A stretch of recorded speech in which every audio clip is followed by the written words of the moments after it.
ভারতে মাইক্রোসফটের বিনিয়োগ হতে চলেছে $17.5 বিলিয়ন।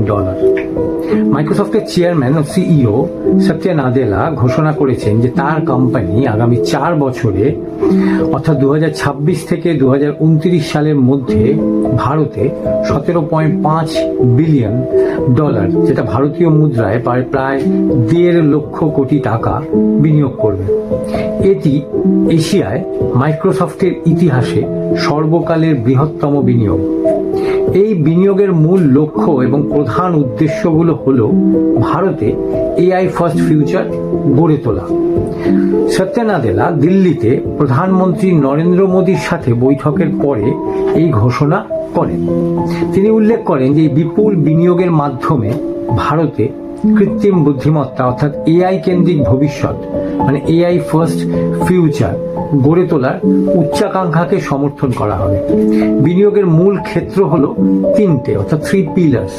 মাইক্রোসফটের এই বিশাল বিনিয়োগের অর্থ 3টি প্রধান স্তম্ভে ব্যবহার করা হবে: পরিকাঠামো অর্থাৎ ইনফ্রাস্ট্রাকচার, ক্লাউড এবং এআই পরিকাঠামো।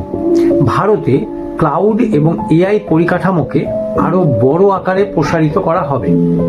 নতুন ডেটা সেন্টার হায়দ্রাবাদে অবস্থিত India south central cloud region এর উন্নয়ন ও সম্প্রসারণে জোর দেওয়া হবে, যা 2026 সালের মাঝামাঝি সময় চালু হওয়ার কথা।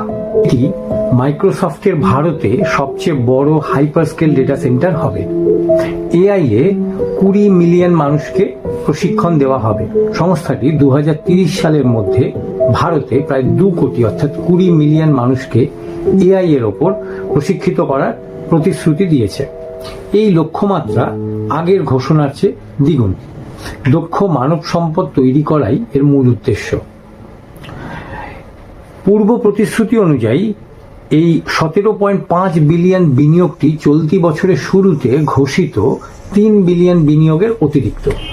সরকারি প্ল্যাটফর্মে এআই ইন্টিগ্রেশন মাইক্রোসফট কেন্দ্রীয় সরকারের ই-শ্রম এবং ন্যাশনাল ক্যারিয়ার সার্ভিস প্ল্যাটফর্মের উন্নত এআই ক্ষমতাযুক্ত করবে। এর মাধ্যমে দেশের প্রায় 31 কোটিরও বেশি অসংগঠিত শ্রমিক ও চাকরি প্রার্থীরা উপকৃত হবেন।